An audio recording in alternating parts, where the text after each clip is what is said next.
She was born during the dark hour between two moons, and the midwife who delivered her dropped her on the rush-mat floor and backed against the wall and would not look at the child again.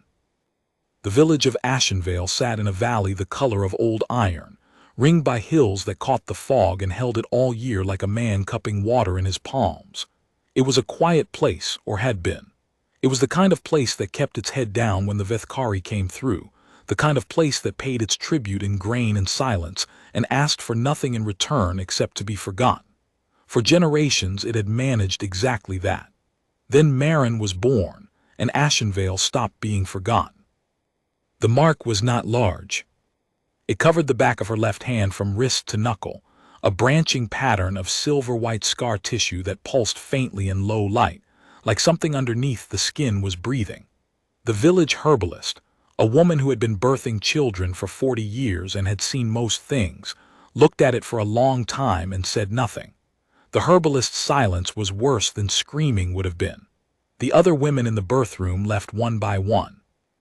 By the time the candles had burned low, only Marin's mother remained, and she was crying very softly, looking at the ceiling, not at her daughter. The Vethkari called the mark the Shivrin. Their scrolls named it the Hand of Unmaking.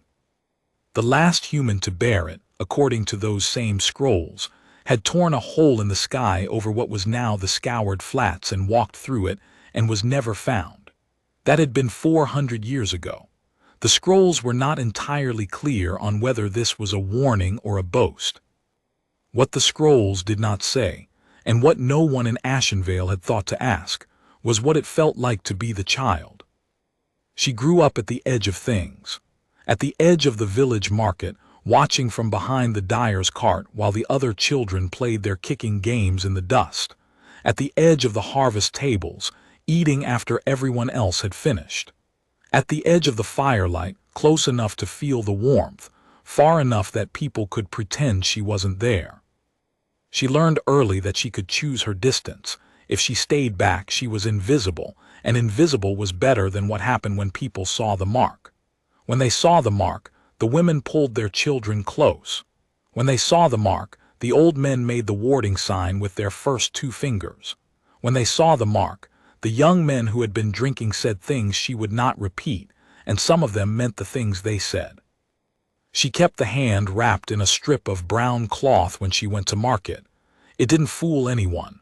They all knew, but it meant they could pretend they didn't know, and that was the agreement that let the village keep functioning. Her mother loved her. This was not in dispute. Her mother loved her the way you might love a candle you had placed too close to a curtain, with tremendous force and tremendous fear in equal measure, neither one ever quite drowning the other out. She would touch Marin's face in the evenings and hum the old songs, the human songs that had survived the Vethkari occupation, the ones passed mouth to ear through 4 generations of people who were not permitted to write things down. She hummed them quietly, like she was trying not to let the house itself hear. Marin learned every one. She stored them somewhere behind her sternum, in the warm vault where she kept the things she was not going to give up. Her father had gone north before she could walk, recruited into the labor lines. That was what they called it, recruited. No one corrected them. She was 7 the first time a Vethkari functionary came to the village. She remembered him precisely. He was taller than any human she had ever seen, which would not have been difficult. But he was also taller than she had imagined the Vethkari could be, nearly 3 meters, with the overlapping gray plates of his carapace still bearing the dust of long travel, and the 6 secondary eyes along his jawline that caught the light independently of each other, so that even when he appeared to be looking away from you, some part of him was always watching. He moved through the market with the ease of someone who has never needed to ask permission for anything. The villagers parted for him. Not dramatically, just a quiet, instinctive rearrangement, like iron filings around a magnet. He was there to check the tribute records. He sat at the headman's table and read through the ledgers and asked his questions in the flat, careful Vethkari dialect that most of the older villagers had learned to understand, if not to speak. Marin watched from behind the dyer's cart, the way she always watched things. He looked up once and found her with those offset eyes. She held still. The functionary looked at her for a long moment, 1 heartbeat, 2, 3.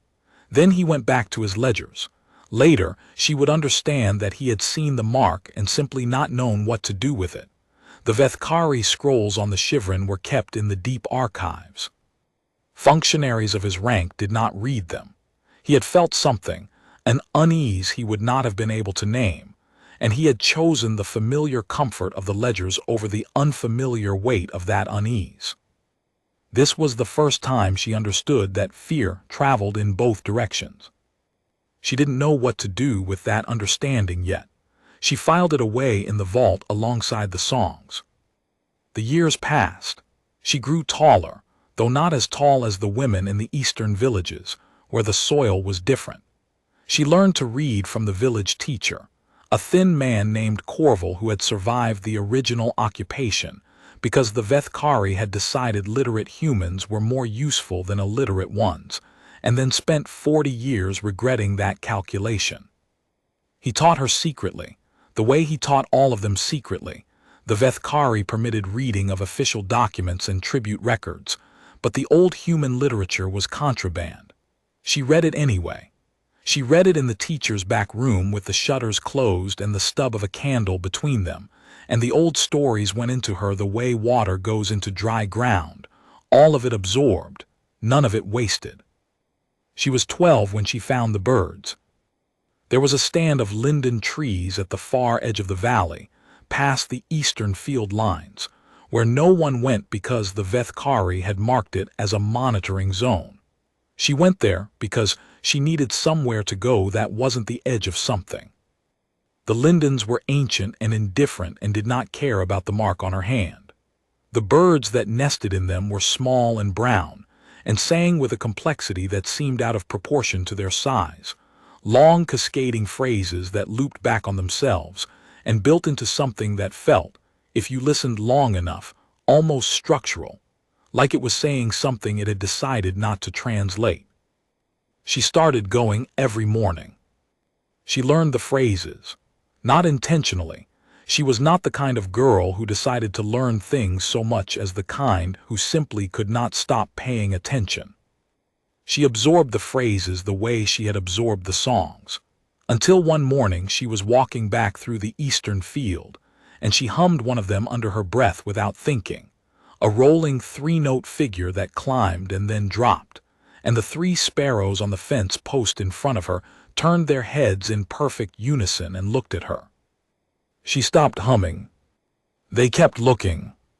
She was 14 when the next Vethkari came to Ashenvale, and this one was different. He was not a functionary. He wore the long black collar plates that indicated a resolver, the rank the Vethkari deployed when something in a village needed to be corrected, which was their word for a range of outcomes that extended from fines all the way to erasure. His name, or the name he used among humans, was a sound like stone grinding on stone, which the villagers rendered as gravar in their own mouths, because the actual pronunciation required a throat that humans didn't have. Gravar came for the tribute irregularity. The headman had been skimming. It was a small thing, a few sacks of grain rerouted to his own cellar over 2 seasons, and Marin had known about it for a year because she noticed things and there was nothing else to do in Ashenvale except notice things. She had thought about telling someone. She had thought about it the way you think about a stone in your shoe, briefly, repeatedly, and without ever doing anything. Gravar sat in the headman's chair, which was now just a chair because the headman was in the holding pen at the east end of the square, and he reviewed the records in the way the Vethkari reviewed things, with a completeness that was its own kind of threat. The 6 independent eyes moved across the ledger pages. The translator unit at his collar plate clicked softly. Marin was not behind the dyer's cart this time. She was standing in the square because she had been caught there when Gravar's detail came through the gate, and there had been nowhere to go without making it obvious. She was trying to go somewhere, and obviously trying to go somewhere in front of a resolver was something the teacher had been very specific about not doing. So she stood still. Gravar's eyes found the mark. This was different from the functionary 7 years ago. Gravar's eyes did not move on.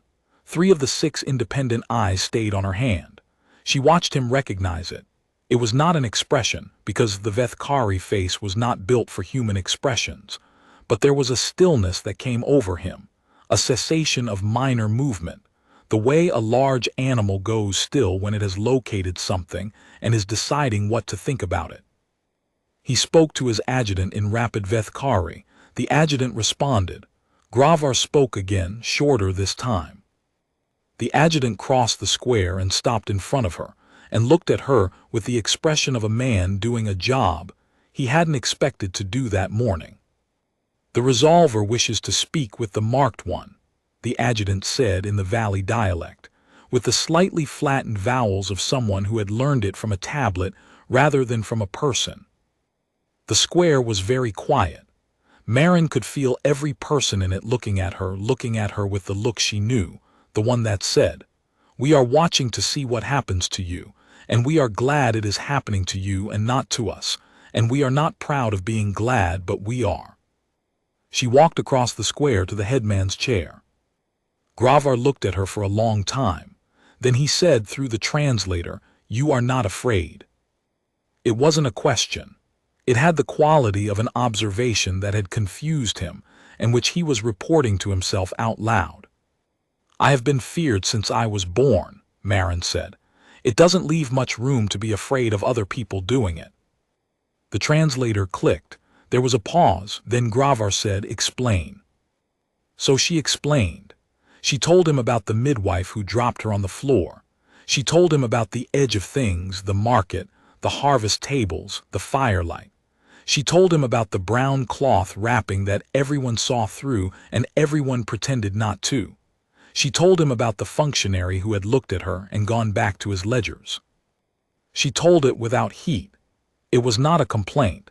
It was just the account, delivered with the same flat accuracy she used when tallying the grain records on the days the headman was too drunk to do it himself. She kept her left hand at her side, unwrapped, the mark visible. Gravar listened. His independent eyes did not move from her during the entire account. When she finished, he was silent for a moment. Then, "Why do you tell me this?" "Because you asked," she said. "And because you already knew I wasn't afraid, so there wasn't any point pretending." Another pause, longer. "The Shivran," he said finally, "you know this name." "I know what your scrolls call it. The teacher had a translated fragment, old before the prohibitions.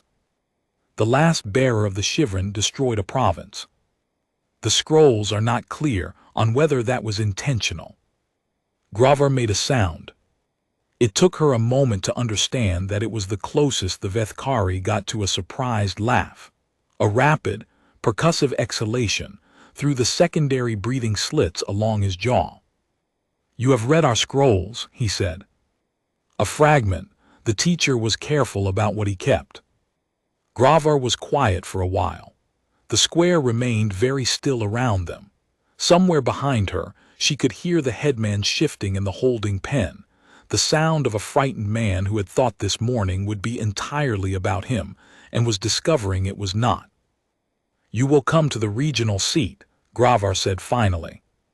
"There are people there who will want to see this." She thought about the vault behind her sternum, the songs, the bird phrases, the stories from the back room with the shutters closed. She thought about her mother. "Will I come back?" she asked.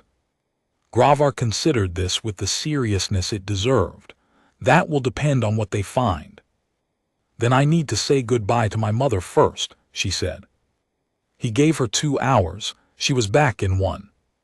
The regional seat was a 6-day journey by the transport wagon, moving through territory she had never seen, flatter land, more open, the hills behind them and nothing in front except the pale sky and the regular spacing of the tribute posts along the road, each one bearing the Vethkari administrative seal, and a notice she couldn't read because it was in formal high script rather than the valley dialect. The other passengers in the wagon were Vethkari adjutants and one human man who sat in the far corner and looked at the floor and answered nothing when she tried to speak to him. She didn't take it personally. She looked out the slitted window and memorized the landscape. The regional seat was called Vethmoru in the Vethkari tongue, which translated approximately as the point through which all things pass. It was enormous. The human settlements she had known were things you could walk across in 10 minutes. Vethmoru required a day to cross, and she did not see most of it because she was taken directly from the wagon to a low gray building that smelled of metallic antiseptic and processed air, and left in a room with a table and 2 chairs and told to wait. She waited. It was something she was very good at. The Vethkari who came eventually was not a resolver. She wore the white-banded collar of an archivist examiner, which Marin knew from Corval's fragment to be one of the scholar ranks, the ones who read the deep scrolls that functionaries were not cleared to access. Her name translated as something involving the concept of distance measured in light rather than space, which the human administrators had given up on rendering and simply called Dasha, which she accepted without apparent feeling.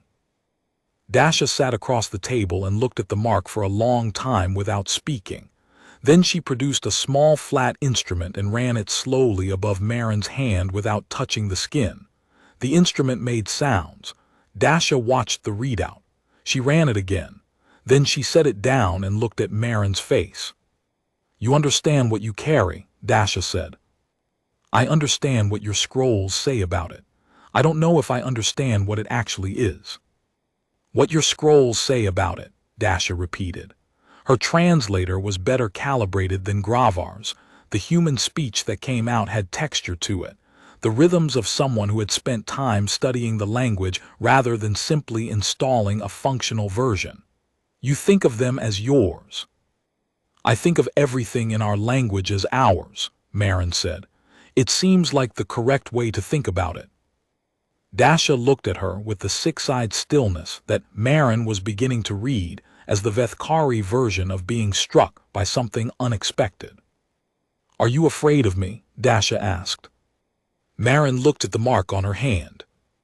The silver-white branching, faint pulse in the low light of the room. She had spent 14 years with it. She knew its weight and its texture and the way it felt in cold weather, a deep persistent ache in the bones below the skin. She knew the way her mother's face shifted when she looked at it, love struggling against something older than love, older than conscious thought. "I was born afraid," Marin said. "Not of things. Of being the thing things are afraid of. That's its own kind of weight." She paused. "But not today, not here. You want to understand it. That's different from running from it." Dasha was silent. "What does it actually do?" Marin asked. So Dasha told her.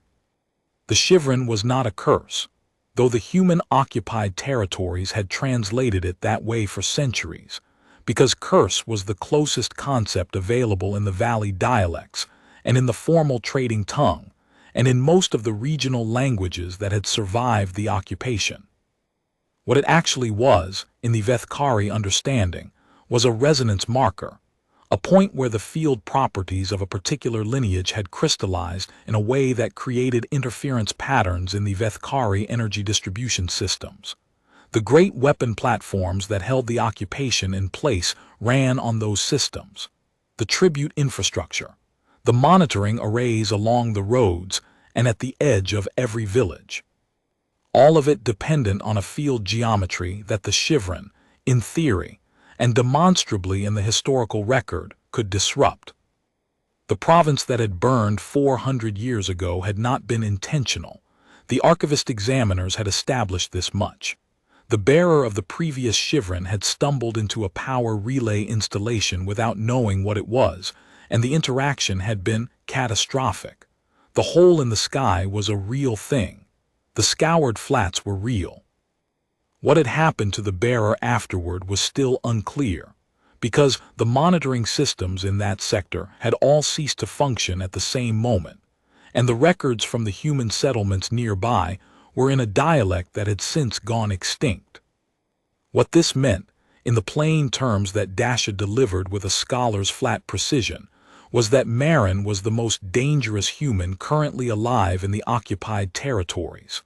Not because she intended harm, because the harm didn't require intention. "That is why you are feared," Dasha said. "They don't know any of that," Marin said. "The villagers, they just know the mark looks wrong."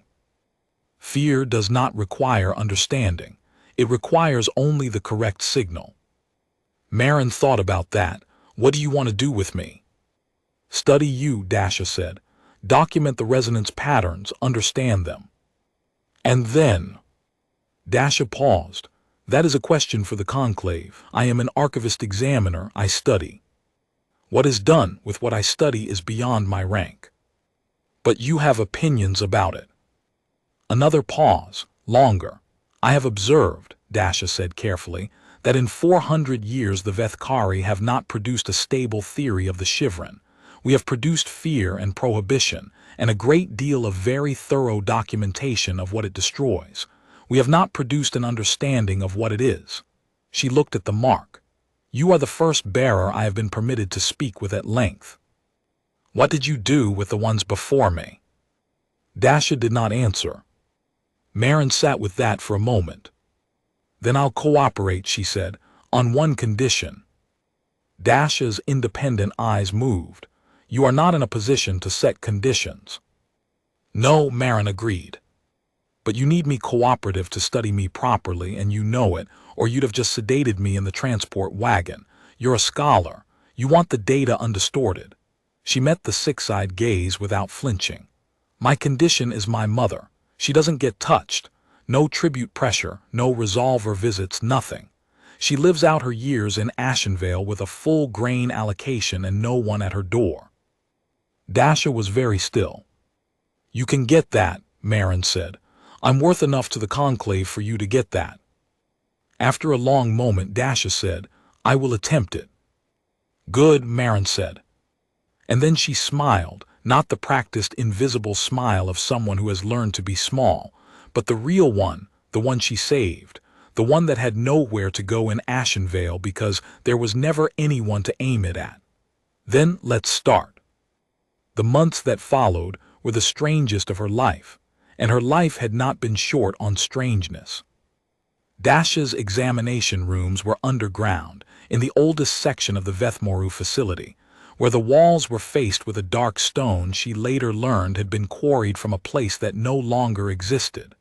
There were 3 rooms, one where she slept, one where she ate, and one where Dasha worked.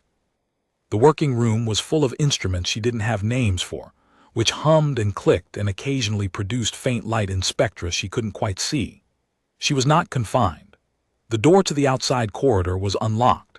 She chose not to test this for the first 3 weeks, until one morning she walked through it and went up the stairs to the street level and stood in the pale light of the Vethmoru dawn and breathed the outside air for 20 minutes, and then went back downstairs. Dasha was waiting when she returned. "You went outside," she said. "I came back," Marin said. Dasha made the percussive breath sound, the Vethkari surprised laugh. "Yes," she said, "you did." She learned Vethkari. Not the working dialect, she already had enough of that from Gravar's translator. The formal register, the one Dasha used when writing her field notes, the one the conclave deliberations were recorded in. She learned it from Dasha's records, with Dasha's grudging permission, reading them in the evenings in the sleep room while the facility hummed around her. She read them the way she had read Corval's contraband literature in the back room with the shutters closed, all of it absorbed, none of it wasted. The resonance patterns were extraordinary. Dasha said this without sentiment, the way a geologist might say it about a particularly notable mineral formation, a statement of fact, weighted exactly by its significance and no further. The Shivran in Marin's left hand was not simply a passive feature. It was responsive.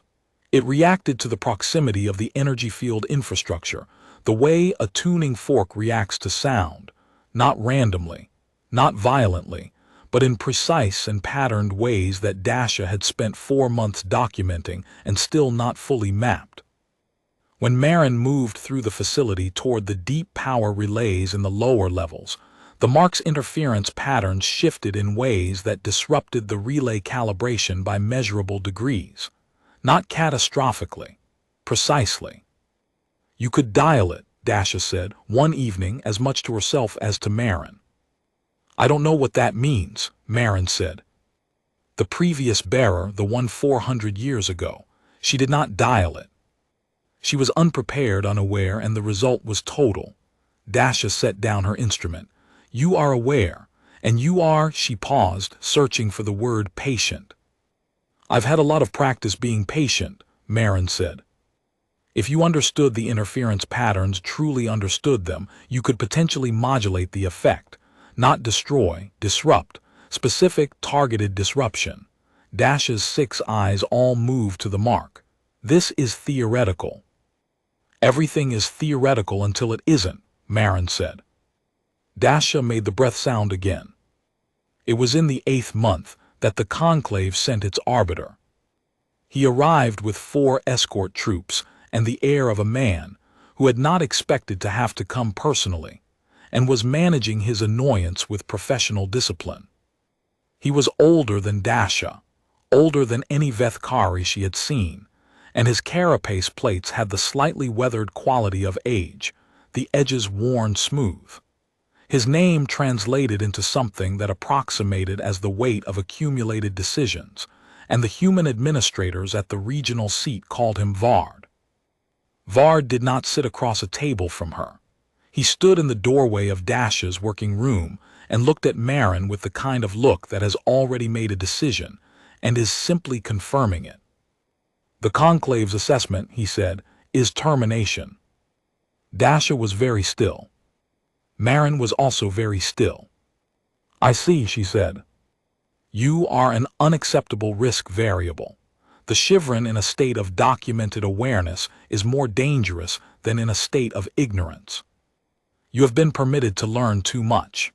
He did not say this with cruelty. He said it the way a structural engineer condemns a building, with regret for the waste and no flexibility about the conclusion. May I ask a question? Marin said. Vard looked at her. You may. In 400 years, what has the conclave learned about the Shivran?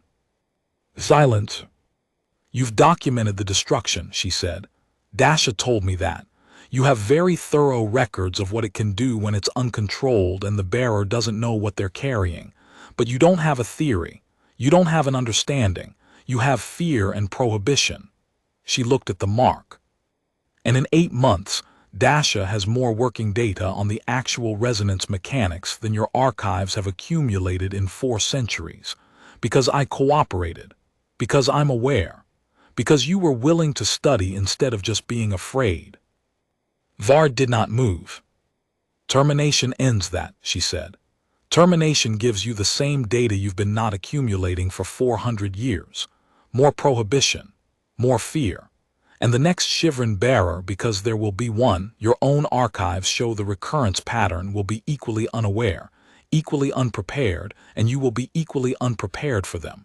And whatever happens will be uncontrolled and catastrophic, and that will be your doing. The room was absolutely quiet.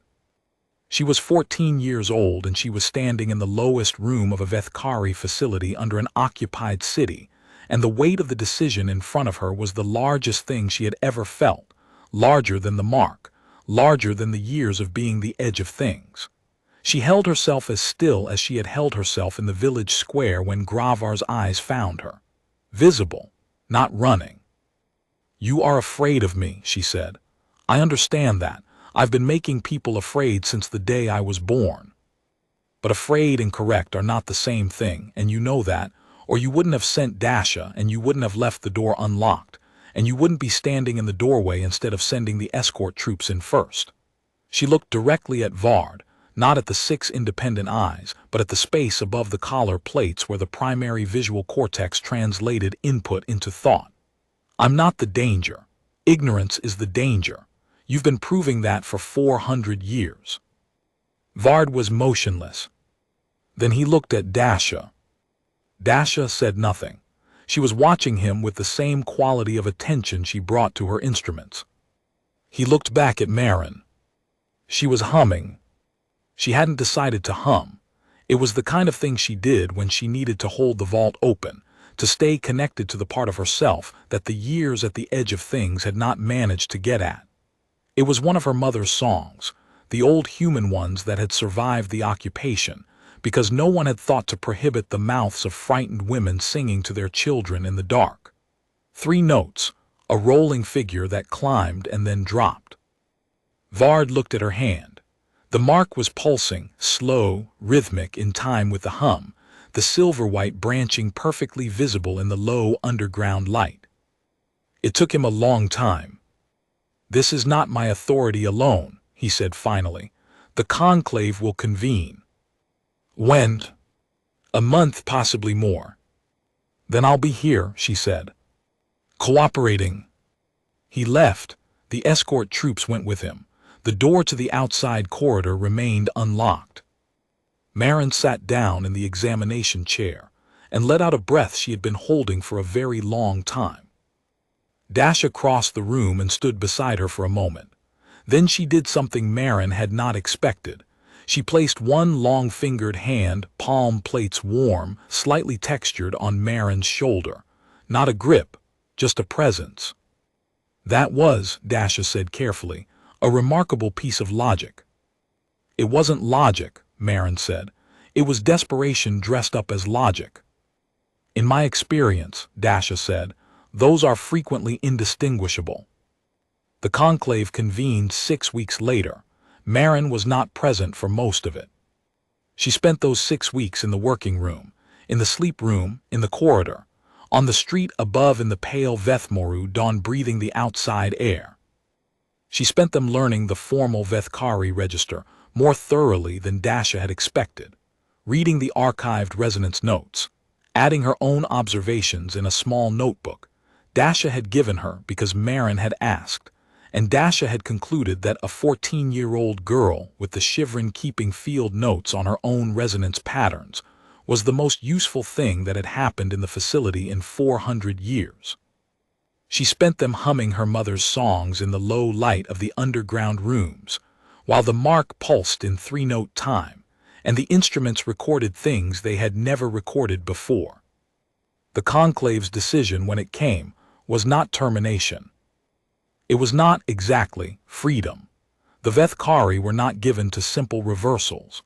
What it was, in the language of the formal register, was a conditional reassignment to the research status, which meant she remained under Dasha's study, but with expanded access, expanded resources, and a stipulation that the knowledge being accumulated would be shared with the archive rather than suppressed. It also meant that 3 days after the decision was delivered, a transport arrived at the Ashenvale Valley Road carrying an official reassignment of tribute status for one residential holding, full grain allocation, no resolver visits, by order of the regional conclave, and Marin's mother opened the door to find the adjutant standing there with the paperwork, and did not understand what it meant until the adjutant explained it 3 times. Marin wasn't there to see it. She knew about it because Dasha had confirmed it quietly the morning after the decision. She sat with that knowledge the way she sat with most things, at an angle, not quite looking directly at it, because looking directly at it was more than she could hold all at once. She was going to be all right. Her mother was going to be all right. The mark on her hand pulsed in the underground light. Everything else was going to be long and complicated and unprecedented, and probably very frightening in ways she hadn't encountered yet. She was looking forward to it.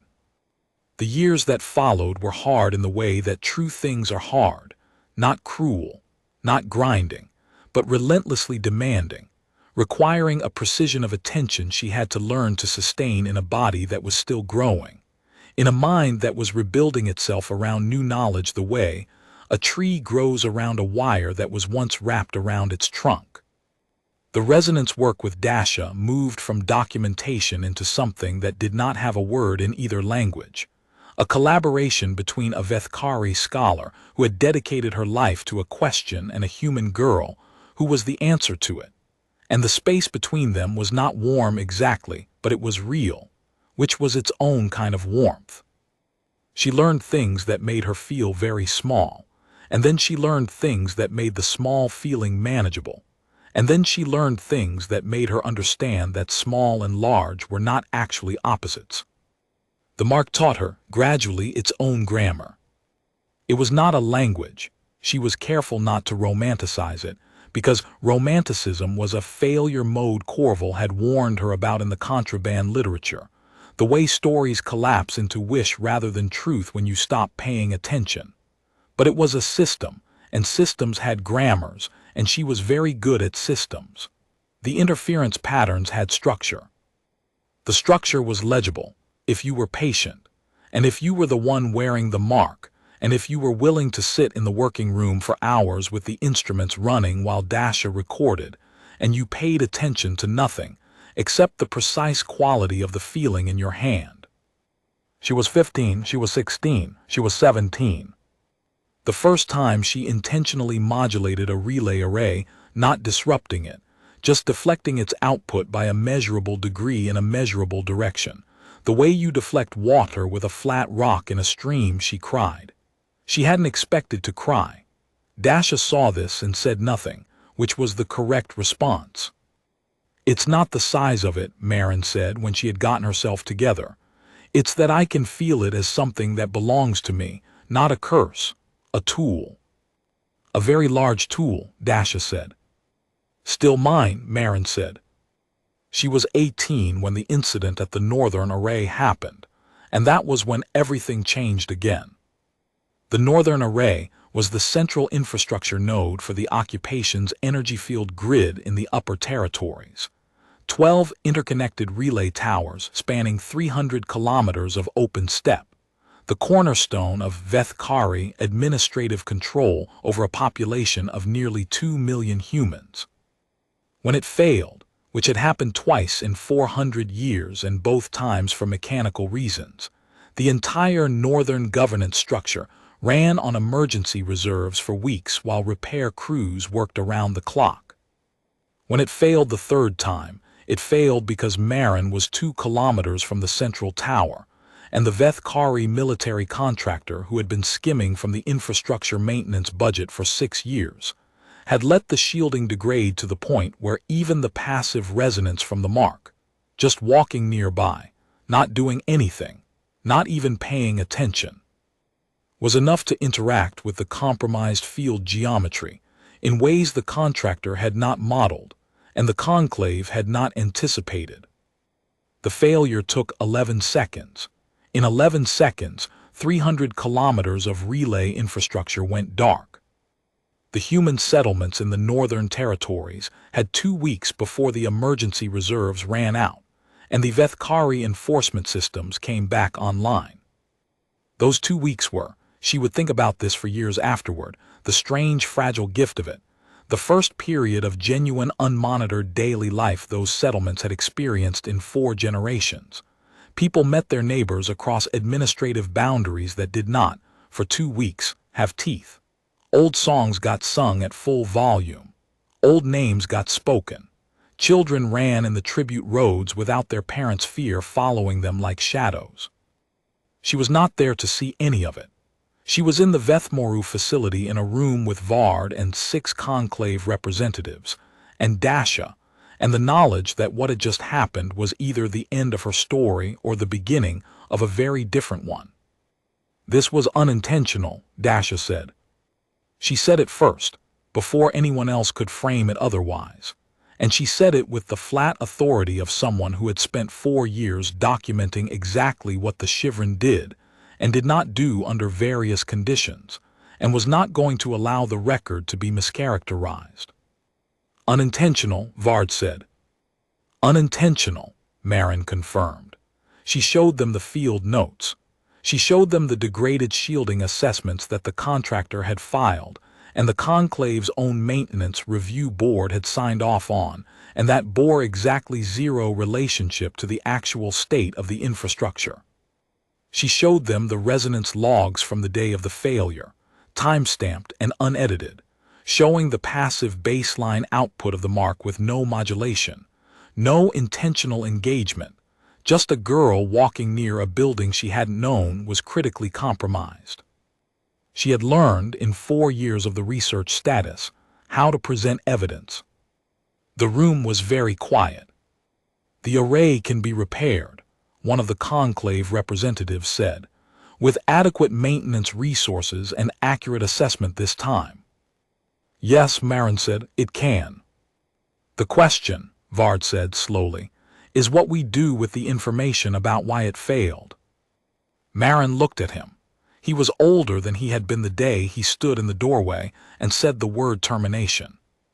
The worn edges of his carapace plates had gotten more worn. She had been watching him across these years, and she thought. She was not certain.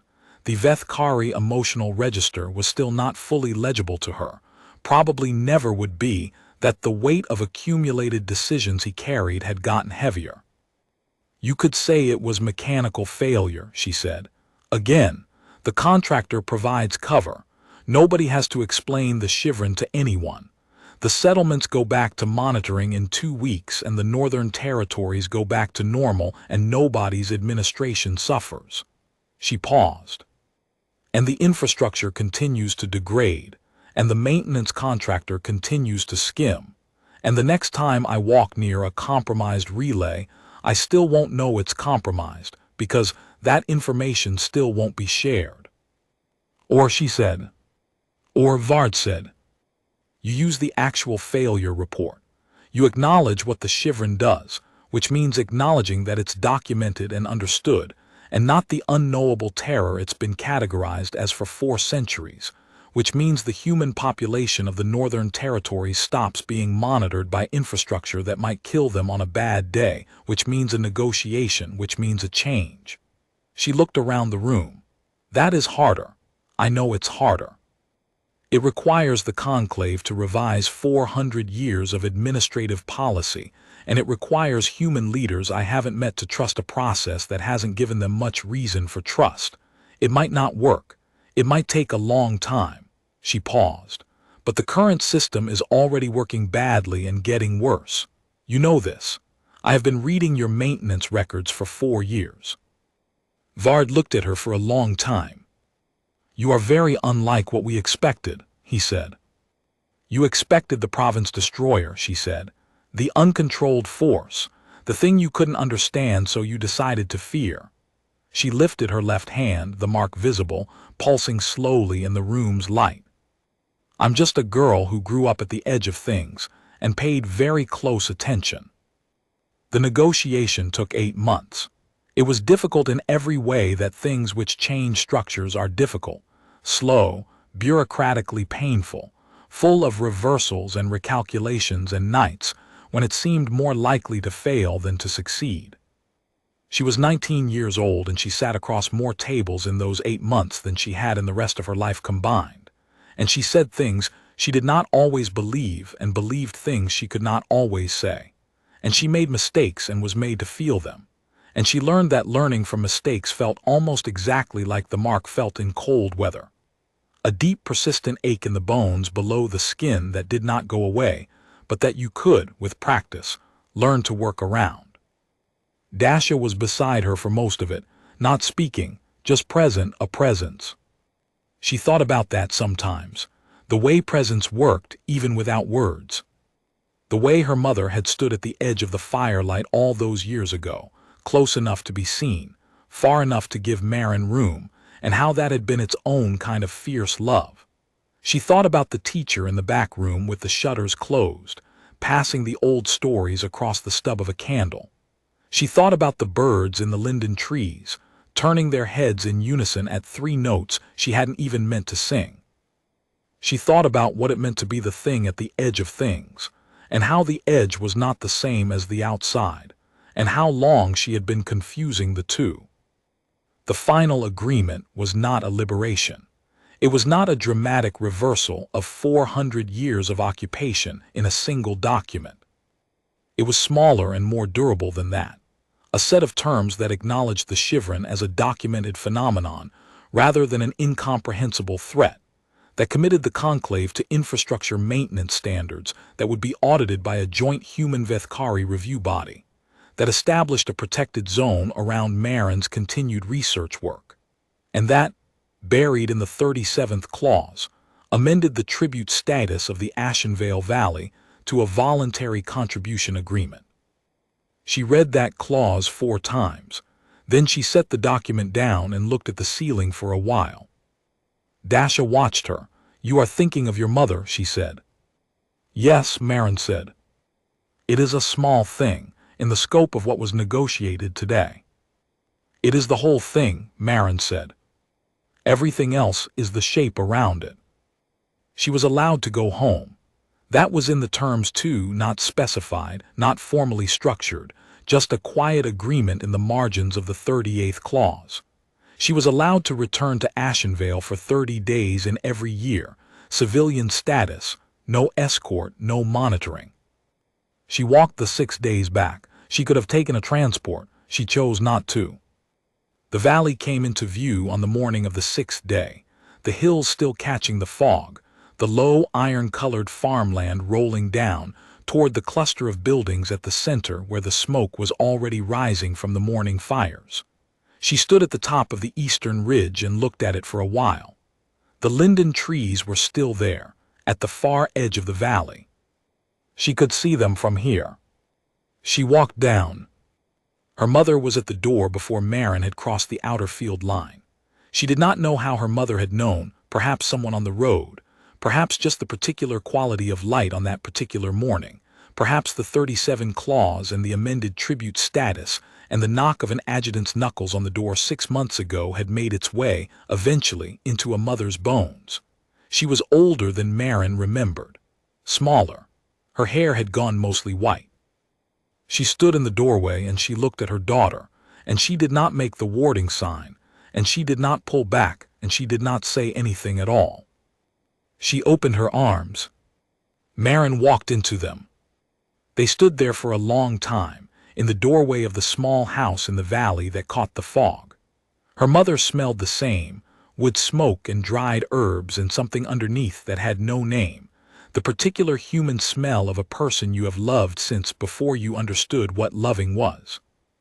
Her mother pulled back after a while and held her at arm's length and looked at the mark, and her face did the thing it had always done, the love struggling against the older fear, neither one drowning the other. But this time, after a moment, the love won. Or perhaps it was something else. Not winning exactly. Choosing. She took Marin's left hand in both of her own and held it. "Tell me," she said. So Marin told her. She told her about Gravar and the square and the 6 independent eyes.